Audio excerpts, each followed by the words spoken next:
This higher harmonic of gold is the gold radiation that is shown around the head or the body of highly advanced spiritual initiates or saints in every spiritual tradition around the world. In all these different traditions, you will see these religious depictions in art and in other ways that show this gold emanation around the body of the saint. And what the Egyptians make clear is that this is not symbolic, this is quite literal. This is what they call the higher harmonic of gold. And this energy is understood in Egyptian biogeometry to be an emanation from the plane of divine wisdom. And so when you find this particular energy quality in the energy field of the saint, or you can in fact find it in the energy field of any person who is doing sincere prayer or blessing at that moment. In fact, during states of prayer and blessing, you can find all three of these energy components in any person's energy field. And that's something that we explore in some detail in the training.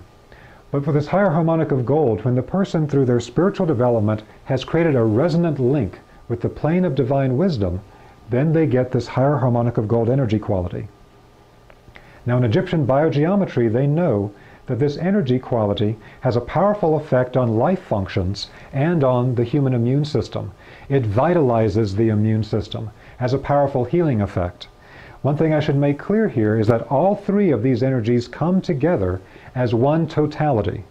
So that what we call the BG3, although it has three different identifiable aspects to it, come as one totality. It's like a trinity.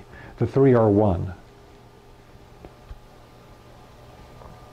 There are many aspects to the BG3 that are vital to being able to practically use Egyptian biogeometry. I'll just mention one sidelight of it right now, which is that there are particular shapes or movements or particular geometric patterns that can manifest the BG3, as well as prayer and blessing and many other types of practices. I'll give you just one example of this. If you see this form we have right here of the circle with the point in the center, this particular form of sacred geometry you find in virtually every tradition throughout the world. If you look at ancient Egypt, this was the form of Ra, the sun god. If you go to the Freemasons or the Rosicrucians, they'll say this is the symbol of the Godhead. If you go to astrology, they'll say it's the symbol of the sun. If you go to alchemy, they'll say it's the symbol of gold. The reality is that there's an energy connected with this shape that is connected to all of those things. Before these things became simply symbolic, they were a living, practical energy science. So one thing we do in the foundation training is we'll give someone just the form of a circle, and we'll teach them how to be able to directly detect the BG3. And then we'll say to them, you test this circle and you tell me where you find the BG3 in this form. And they always find the BG3 as a strong emanation in the exact center of the circle. So this form of sacred geometry that is normally described symbolically is actually a teaching diagram that shows you where to find the BG3 in a particular form. In fact, any circular movement will manifest the BG3 energies in its center. And one of the great sayings of biogeometry from Dr. Karim is that the center is a transcendental gateway beyond time and space. We have many ways to access and leverage the energy of the center in Egyptian biogeometry. I'll give you one very simple example. We use a form, many different forms in biogeometry to create specific energies, and one that we call the L has this form here. It's as if you had a right angle and you took out the right angle and instead gave it a quarter circle. So this is not present. If you test this form, it will give you an emanation of the BG3.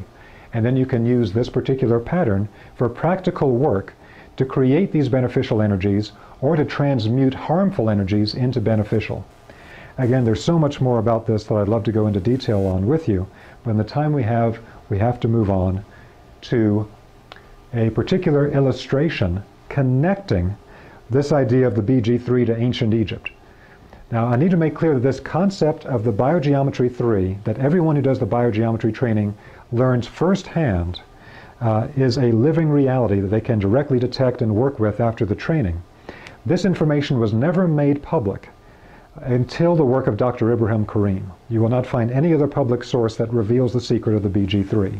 But you can find in the Egyptian mysteries the proving that they knew this energy once you were aware of it.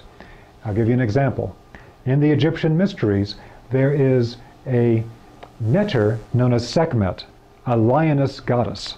And she is associated with this particular object that we described before as the Waj.